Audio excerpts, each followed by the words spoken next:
I mean, a lot of that comes from having, even if it's one of your players, someone who acts as a coach, so who leads, leads discussion on where we're weak, where we need to improve, and kind of directs the team in a way to down a path towards getting better. And that's one of the biggest things that a lot of teams lack right now. They don't know how to get better other than just more playing. And if we start seeing things like coaches or teams prepping like teams like Magistrate have, the game's gonna get much more interesting. I would agree. I'm feeling like, especially in this sort of late game Splatoon 2, as it were. Mm-hmm. So there's been so much already established within the community of Splatoon 2's competitive LAN meta, that so many teams are already setting a precedence for how they should prepare, how they should organize themselves, what they need for success. So the more that we get to see teams take those strides to playing better, I feel like it's only going to result in better Splatoon. Yeah, definitely. And, once patches settle out, it gets more interesting in the meta as far as that goes, because people know exactly what they can play and what they can't without getting nerfed. Either way, going into this, we do finally see that Tentabrella, Pika using that one with also another Brella on the side of Hope. So they are going double Brella, Explosher, K-Pro comp. All kinds of weird, but I can totally see how this would work. Yeah, I actually really like this comp because it makes for sort of like a mobile bastion of sorts for how well. You just get one shot on everybody and kills them all. And what classic K-Pro from Mud Cup. They are in position now to push, but didn't see that bomb, so Mars cleans them up. They are pushing right side, but yeah, looking pretty good start. I feel like trying to push along this stage is not the most difficult, but organizing your team, especially if you're attempting to flank to take, is super hard. But we're gonna see what we get out of this one. All right, 2 clams set up, but not in the net. They do get it started. They don't have the clams to follow up, but they are continuing this pressure. Nobody's died yet. Mamba with the flank behind, but they are watching it, and they clean them up. So now we have a 4-man push with this 10 umbrella. Brian has nothing to answer this with. They're down to 50. The only thing stopping them from making this a knockout, honestly, is the clams. Oh, yeah. So they just got to try and hold the line as best as they can, but running the timer just like that, 50, a really good start, all things considered, for Muscle Forge. Oh, man, that always feels so bad. The random ink mine, in the middle of the map there when you're trying to take back, cleans them up, and now we have Seasons back in the middle.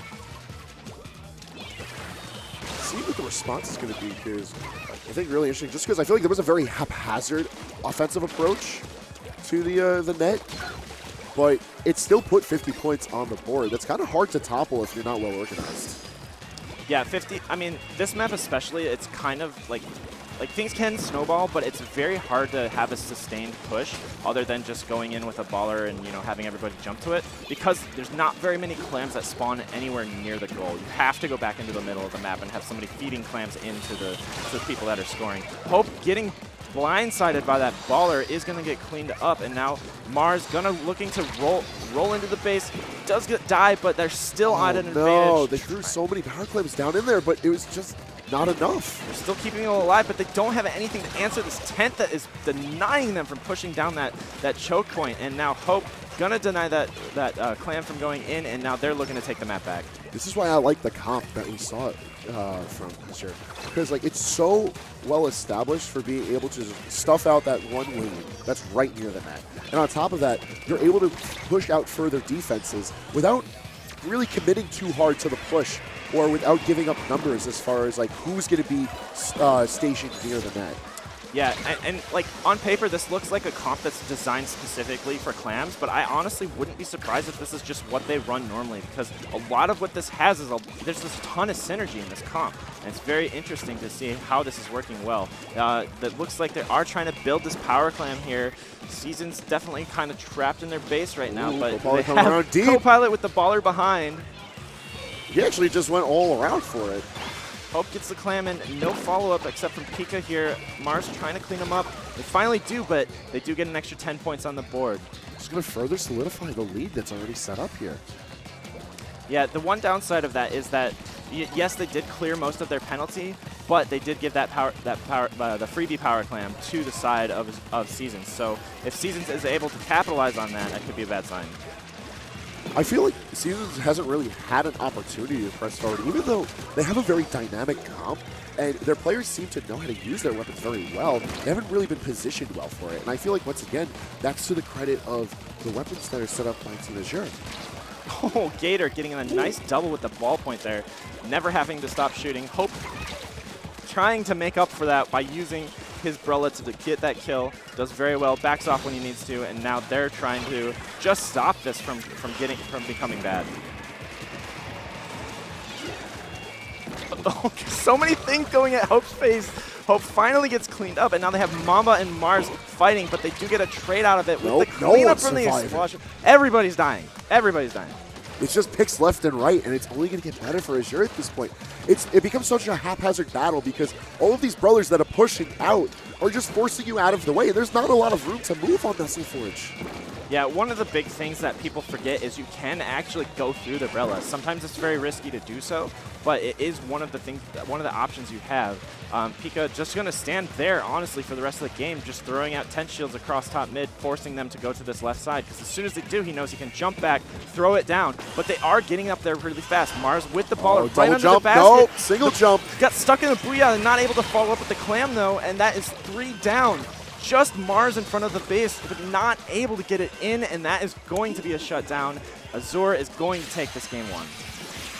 And one last Booyah Bomb just to solidify the fact. It's not happening. There you go. Game 1 going to Azure favor. And I think that was a really good last-ditch effort from Seasons, but there's just no doing. The defense was just too good. Yeah, their defense was good.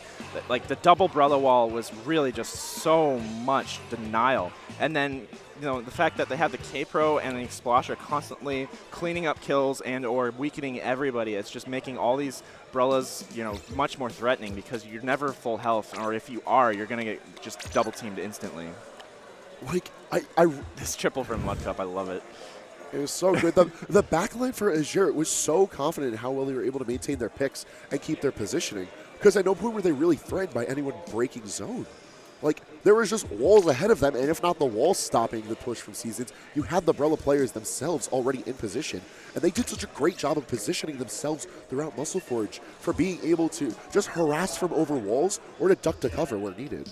Yeah, I'd say maybe like the one weakness that Azure did show in that game was the fact that they really didn't get as many or as strong pushes as they probably could have with how dominant they seemed, because they weren't able to, you know, continue that first push beyond 50 because they weren't able to continue funneling clams in. And then as well, like, they only got, I think, one push outside of that was just a single clam. So definitely some, you know, maybe not perfect play coming from them, but the comp was so good it didn't really matter. And now we're going into Splat Zones on the Reef, probably it might be my favorite Splat Zones map, actually. It's a very fun one. And I feel like it gives a lot of variety to how to push, not just to push the points, but how to control them. Because it's kind of difficult to, like, press ahead of them. Yeah. You can't really box in your opponent in their spawn like you could see in certain other Splat Zones maps. Yeah. And, like, just all the walls that you can shark on definitely opens up possibilities for certain close-range weapons to really punish people.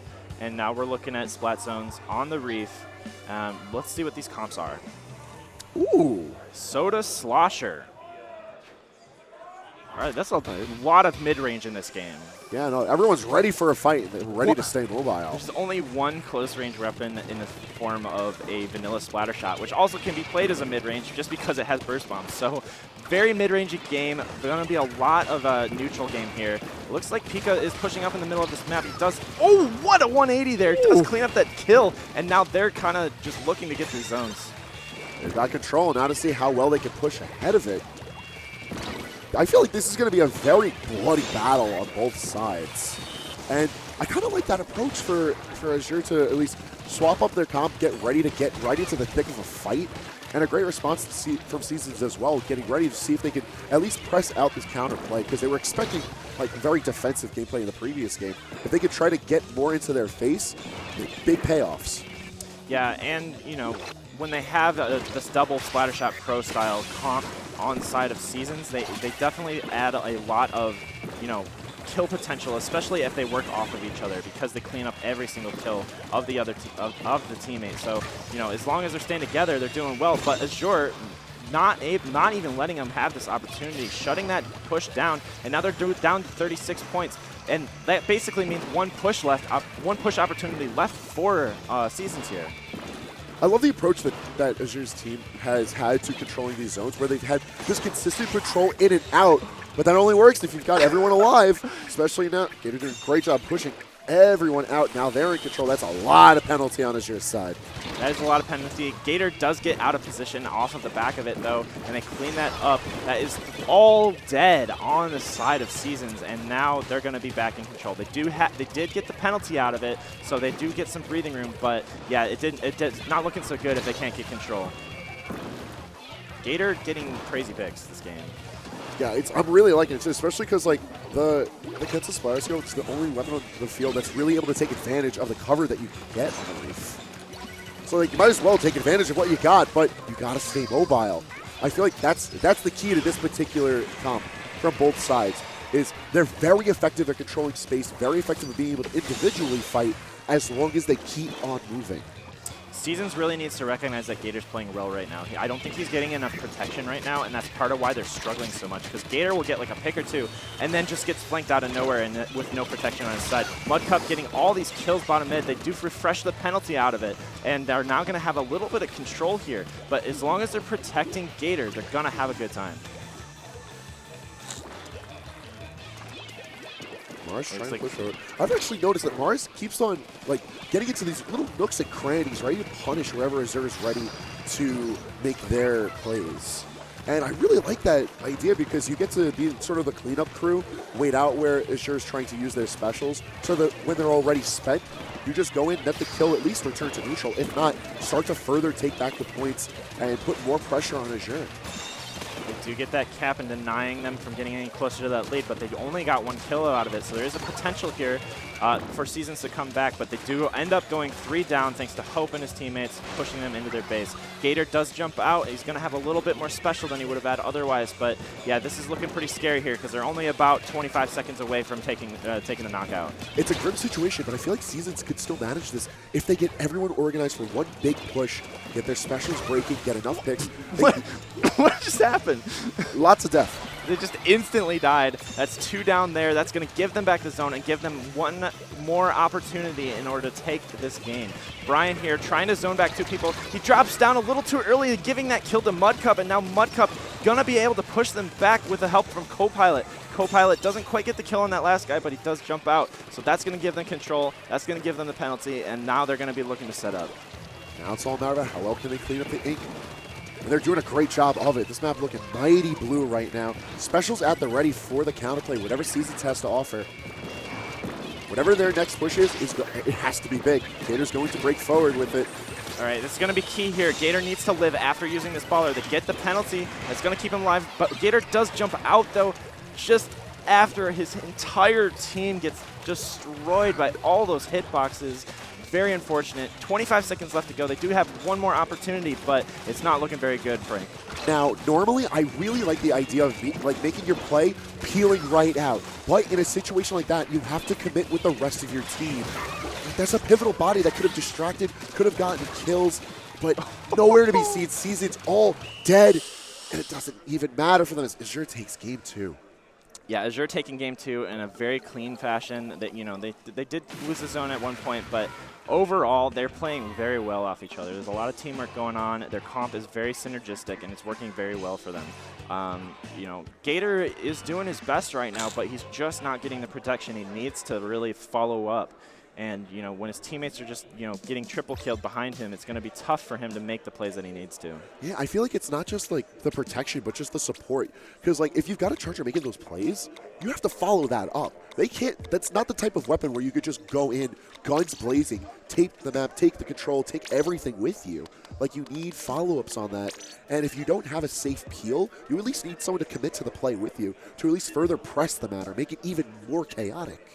Yeah, you have to play fully around the peel. Also, I think it might have been a mistake to go the scope version of that charger because when you go the unscoped, you get a little bit more flexibility with those close range fights as far as using that charge hold, as well as being able to escape the enemy a little more effectively. But right now, we are gonna be going into Rainmaker on Wahoo World. I love this combination. I truly do. Disagree wholeheartedly. But that's fine. That's fine. You can like what you want. I just you know, I hate you forever for having a bad opinion. And well, listen, it might be a bad opinion because you're the one who's usually playing in it. Me, I love watching it because it is a mess. I'm actually from top to bottom. I'm actually pretty good at it. I just don't like it very much. But you know, it's not like a purely bad mode. It's just frustrating sometimes because you know, like that push around the bends can get really obnoxious. And unlike most Rainmaker combos that we see in competitive play, there's no variety with Rocket Worlds, and you can't really like scum the system with this one. You have to make that treacherous walk around the curve, and if that's well defended by even just one person, you're not getting anything done. I'm actually very surprised we didn't see that Tenebrella come back out for this because that is very good around pushing that corner. But they're gonna go with the Vanilla Brella. They're gonna go with, you know, a pretty standard-looking comp, at least a standard-looking comp 2 metas ago. With that heavy, with that Brella and the K-shot. I feel like if anything, it's really good for aim control on this map. And that'll be really important if they manage to just hold center stage. I don't know how well they're gonna manage that though against Seasons comp, which looks like it's very ready to fight around the walls and from afar. Yeah, Seasons comp definitely has a lot of fighting potential, a lot of synergistic, like, killing potential. Like, there's a lot of killing potential on the side of Seasons. And I think they're feeling like they're getting outslayed really hard right now, and that's maybe why they've gone for it. Ooh.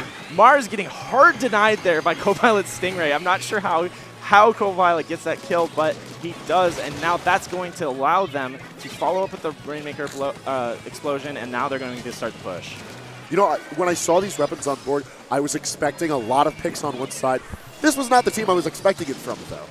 Yeah, Co-Pilot here with the Rainmaker. How did he do that? Perfect protection How from his did you teammate do there, that? denying that from stopping, and that's going to be a knockout, a decisive game 3 from Azure. Wow. That was just outright slimy play. This man ducked and weaved through everything. Man.